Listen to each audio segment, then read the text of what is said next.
it's Rich Tehrani. How are you? It's TMC Net Editors Week this week, and we're out here November 2016 in Santa Clara talking to some of the best and brightest companies in the area. And on our program is Jin Suk, and he's with Amdocs. Welcome to the show. How are you? Hey, good. How are you, Rich? I'm doing very well. So your company, we were just talking off camera. I mean, I've followed your company for decades, and you do a lot of different things. But maybe you can sum up, in case someone hasn't heard of your organization, what it is you guys do.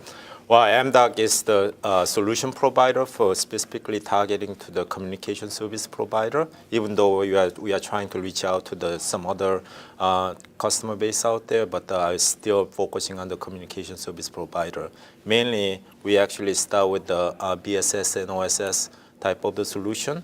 By the way, we actually not only provide the solution, we actually implement that and then provide the managed service as well. So we are truly end-to-end service provider for the telecommunication provider out there. And this is your Innovation Week, right? So Absolutely. It's interesting timing. Yeah. What's that all about? Well, again, I think it's great timing, as you said, right? I mean, it is an annual event in Amdocs, right? And the purpose is that try to bring internal employees, especially developer community, all together, and then try to come up with something cool solution, right? So obviously, there's a prize out there and all kind of stuff. But again, right now there's a hackathon going on. Right, it's a 24-hour hackathon. So basically, what it is the people within the 4 to 5 people, right? They form the team, and then within the 24 hours they come up with a very cool solution, right? And so there has to be more like the really innovative and then like a breakthrough, right? So cloud and natural language processing and those kind of cool stuff. They leverage it and they actually showcase that. That's great. Now, I've known your company in the customer experience space for many years.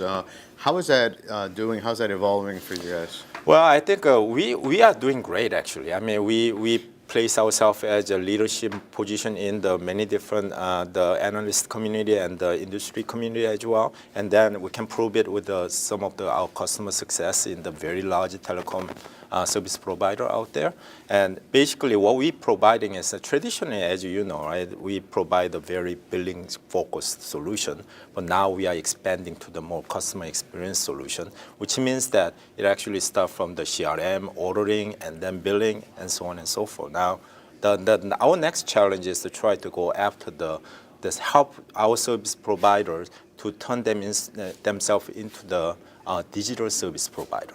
Right, so this whole topic of the digital is really big out there because of obviously the market condition of our customer is that it's saturated, right? It's a very competitive market. Sure. Everybody's sort of going after the same set of the customer, right? So they really need to be creative and reinvent themselves to become truly digital service provider. That's great. So how are they doing that, and what kinds of? Give me some examples also of like what sorts of digital services. Well, again, I mean there are many different strategies that they can actually employ, right? But so a key example is if you look at in North America, right? Verizon recently made an acquisition of the Yahoo asset, right? I mean, 20 years ago it's unheard of it, right? Why Verizon would acquire the Yahoo, right? And AT&T actually acquired the DirecTV, right? So combining the traditional the connectivity-based service along with some of the more non-traditional content-based services, right? So those are the trend, right? And then every service provider out there is trying to go down to that trend, and then customer expectation is actually changing as well because of the fact that as we know, right? We all use the mobile phone, right? We expect this whole thing called the digital immediacy, which means that we want now, right? Yeah, I mean, everything now, right? Sure. Then now it is a service provider's responsibility to actually provide those services immediately. That's great. Now, I read about something called the 4 pillars that your company focuses on and educates the market about. Can we find out more about that? Yeah, absolutely. So in the initiative of how we're going to help our customer to become the digital service provider, we actually came up with this 4-pillar strategy, right? Again, those are the things that the first one is the immersive engagement, and second is the data intimacy, and Okay. third is the service agility, and fourth is the new revenue stream, right? So the common theme of the all four pillars are that in order to traditional service provider to become the digital service provider, they really need to look at those four pillars equally, right? And when I say the immersive engagement, it is all about how you actually engaging with the customer, right? And obviously, I can start my customer journey from the online, and I can actually pick up the phone from the retail store, and then I can decide to call into the call center to do some other else, right? But my expectation is that those journey that I'm making has to be connected. And then I want to actually use my mobile device or social channel to actually interface with the service provider. So now it is a service provider's responsibility to provide the system so that I can make my customer experience excellent. That's great. So that is the immersive engagement. And then the second pillar is the data intimacy. So the day of the data analytic, traditional data analytic is, in my opinion, it is over, right? Because of the fact that people's expectation is everything immediate, it has to be real time. It cannot be the data that is the stale, like a 30 days old, right? And then not only the real-time data, but how to actually leverage those real-time data to provide the personalized experience to the end customer. That is extremely important. What's in for the service provider? As you can do that, you can actually, service provider can push out the very personalized next best offer to the customer that tailored to that particular channel that customer is currently in. Right? That's sort of the win-win situation, right? Customer has a great customer experience. At the same time, the service provider can actually monetize by providing the relevant offering at that moment of the truth. And then third one is the service agility. Well, there's a term agility in there, which means that it's something to do with the fast, right? So expecting if I want to introduce a new offering or new service to the market, right? Traditionally, it takes a month or even 6 months, right? But the customer's expectation is now, right? If there's some trend out there, then we want to leverage that trend, immediately push out the offering that is relevant to that trend and targeting those customer base, right?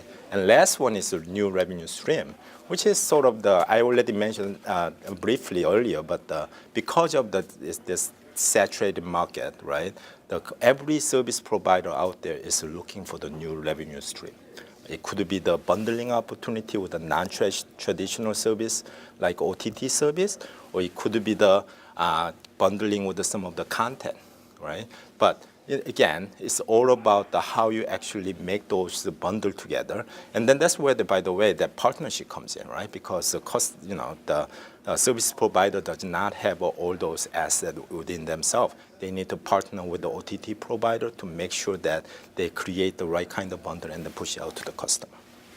Now, what about B2B revenue opportunities? Yeah, I think that kind of falls right into this whole theme of the new revenue stream, right? And because of the consumer market for the service provider is well saturated, right? It's very competitive Sure. out there, right? Sure, So everybody's of course. jumping from. It's a global pattern, right? It's not just the U.S., right?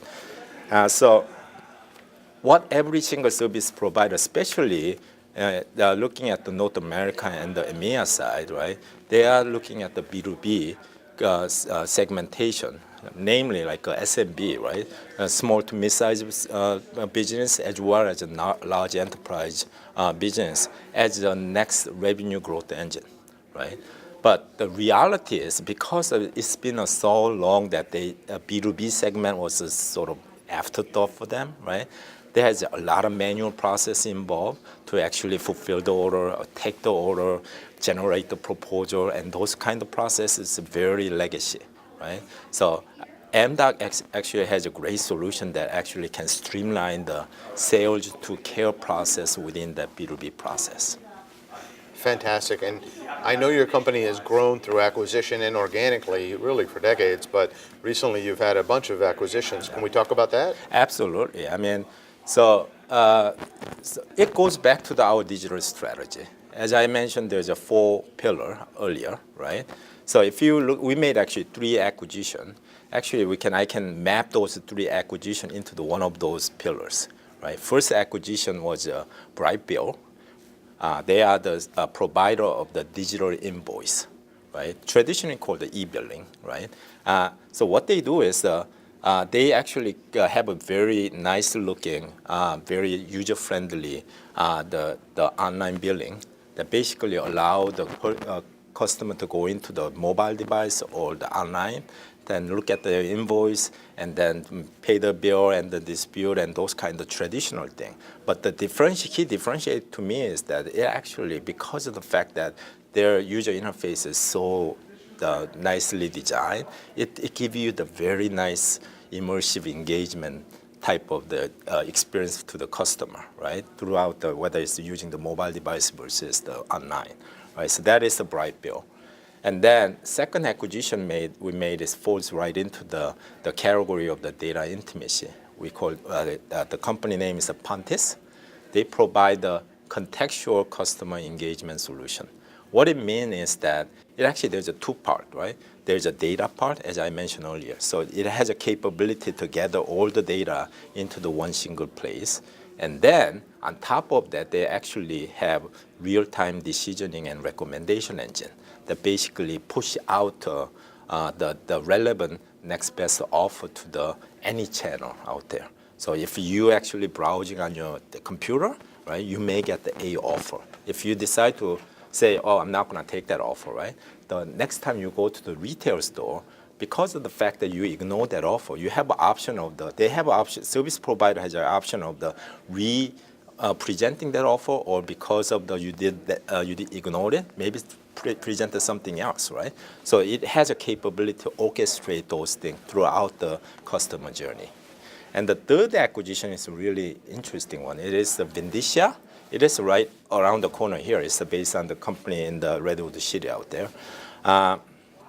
It is a little bit different than what we traditionally do because it actually targeting the customer that we traditionally ignore, which is the OTT vendor and media company, and all those are the SaaS-based company, subscription-based company. Vindicia is the provider of the subscription billing service, right? It is a SaaS-based service. So, and then basically, if there is a need for the very simple, right, the monthly charge and then very simple usage type of the scenario, some of the traditional telco system might be overkill, right? So this is where the Vindicia comes in, right? Great. So this is where we kind of sort of bring the best of the both worlds together to turn our customer into the digital service provider. So if they decide to bundle some of the non-traditional telco service into their offering, right, then they can actually have an option to leverage a system like a Vindicia. Wow, you're very busy. You guys are keeping busy. Well, I think it's a very exciting time right now because of every service provider out there is actually make this transformation, and whoever get there first, they will be the winner. So, closing statement. What else should we know? Well, I think Amdocs is making the journey, right? I mean, we already have a great solution, and then as we discussed, there's a few acquisition came in, and obviously we need to integrate them into the rest of our offering, and then we're gonna actually continue to help out this journey of the service provider become the true digital service provider. Great. Thank you for being here today. Hey, thank you very much.